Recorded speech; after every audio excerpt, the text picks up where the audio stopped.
Olá, tudo bem? Sejam bem-vindos a esse novo vídeo do canal.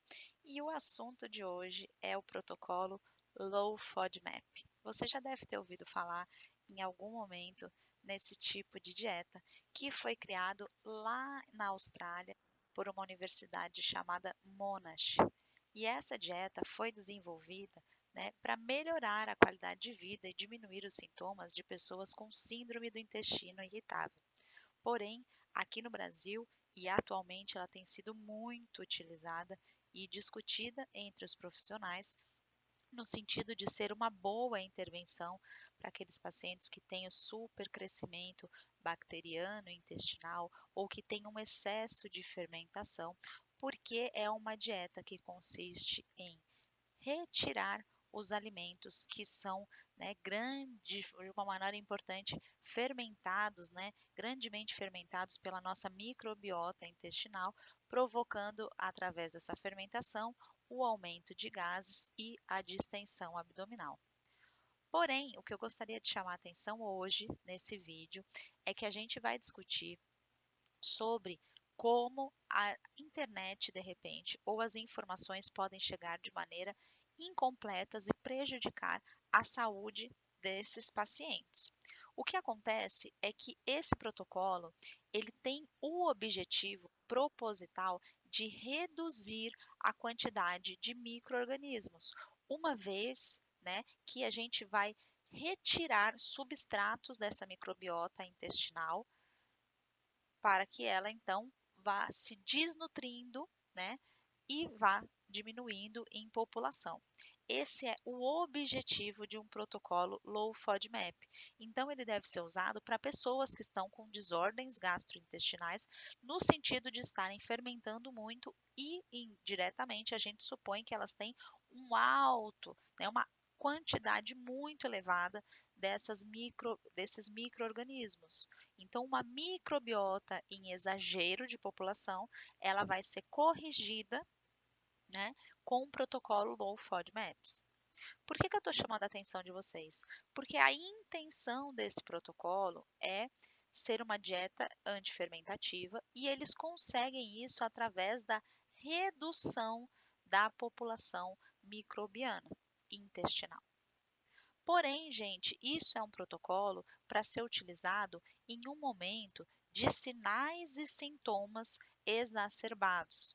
Enquanto a gente, como profissional, investiga a causa do problema e vai resolvendo as questões que levaram essa pessoa, a ter o supercrescimento bacteriano intestinal, por exemplo, corrigindo uma hipocloridria, melhorando a mastigação, dando suporte com enzimas enzimáticas, esse protocolo vai funcionando.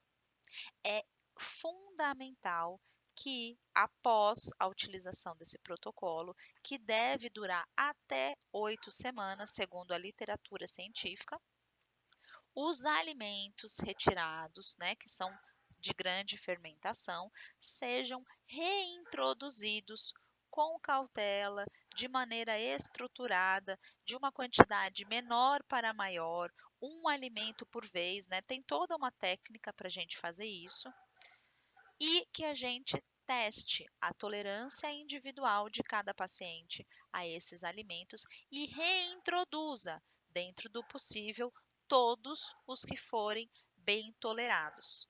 Porque isso vai fazer com que se restaure um equilíbrio na microbiota intestinal e a gente não tenha problemas futuros. O que eu quero dizer com isso? Eu quero dizer que existe um risco de disbiose intestinal sendo provocada de rebote em um protocolo Low FODMAPs que não tem a reintrodução de alimentos. Uma vez que você reduz a quantidade de micro-organismo porque ela está em excesso, temos efeitos positivos à saúde.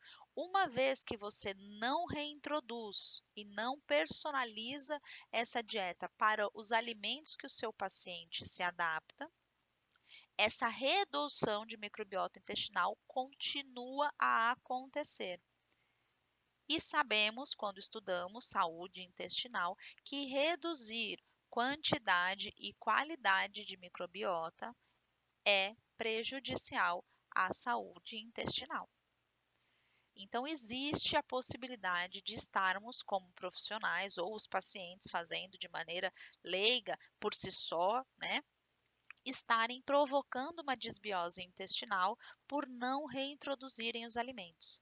Então a dieta, ela é incrível em relação a benefícios. Os pacientes realmente têm uma melhora muito grande. Para quem nunca ouviu falar, essa dieta basicamente ela tem um grupo de alimentos que são alguns oligosacarídeos, alguns disacarídeos, como a lactose, por exemplo, alguns monossacarídeos e polióis, que são carboidratos que fermentam demais nesse intestino.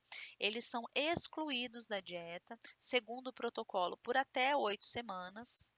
Nesse tempo, a gente consegue dar suporte para esse trato gastrointestinal voltar a trabalhar e se readequar. E o ideal é que a gente tente fazer essa personalização. Quais são os carboidratos, né, que a gente mais acaba trabalhando?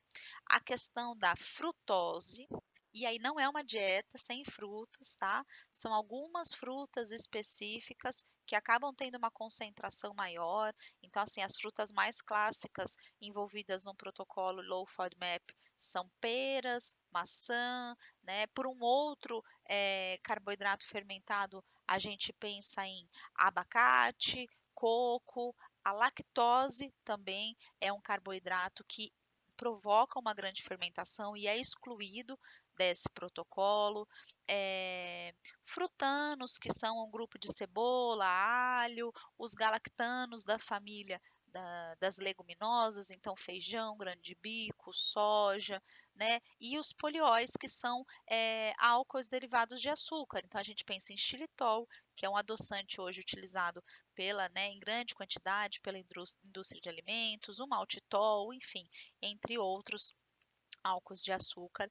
Então, esses são os nutrientes que a gente deve tomar cuidado. Então, se você é profissional da saúde, atende pacientes com essa sintomatologia, é preciso que você pense nas 3 fases e elabore um plano com seu paciente para executar essas 3 fases, onde a fase 1 é a fase de retirada, então é a fase da dieta restritiva, em que você pode montar uma tabela para o seu paciente e trazer os alimentos mais clássicos de fermentação, que a gente, né, acabei até de dar alguns exemplos.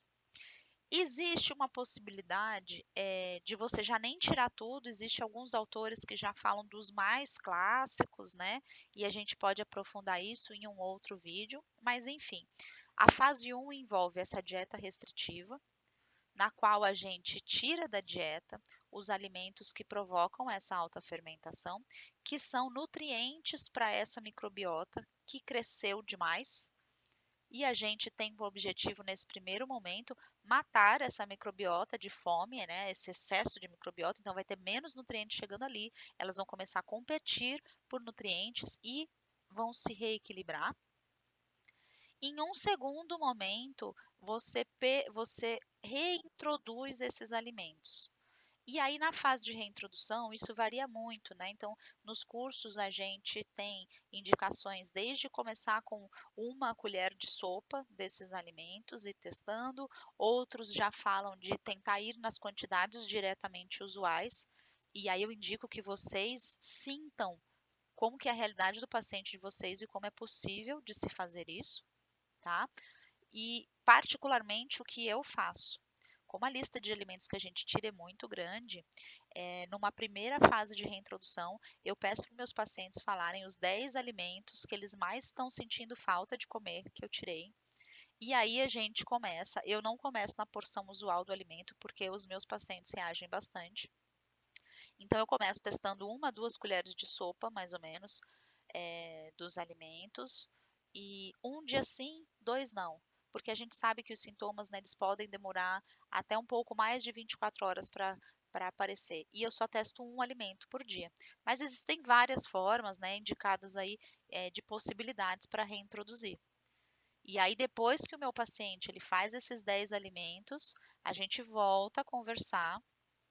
Ele me fala o que ele reagiu bem, o que ele não reagiu. O que ele reagiu bem, aí sim, nessa segunda fase, eu tento colocar nas quantidades usuais, né, que a gente costuma comer no dia a dia, ainda no esquema de um dia sim, dois não, e pergunto se tem mais algum alimento que ele gostaria de testar.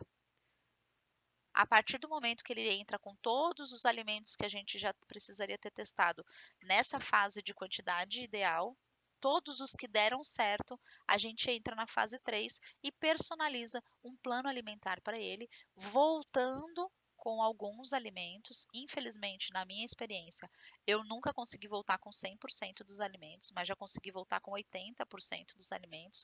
Então, o paciente ele descobre nesse processo que realmente não é para ele e que provoca sintomas e desconfortos, e a gente não deve normalizar sintomas e desconfortos no nosso paciente e tem que ensinar ele a não normalizar também.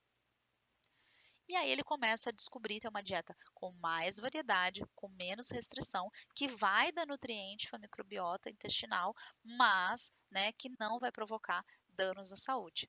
Então esse foi o vídeo agora novo desse mês. Espero que vocês tenham gostado. Comentem para mim se vocês acharam interessante ou qual é a opinião de vocês sobre esse vídeo. Se vocês já conheciam esse protocolo, que eu vou ficar muito feliz de saber. Muito obrigada e até o próximo vídeo.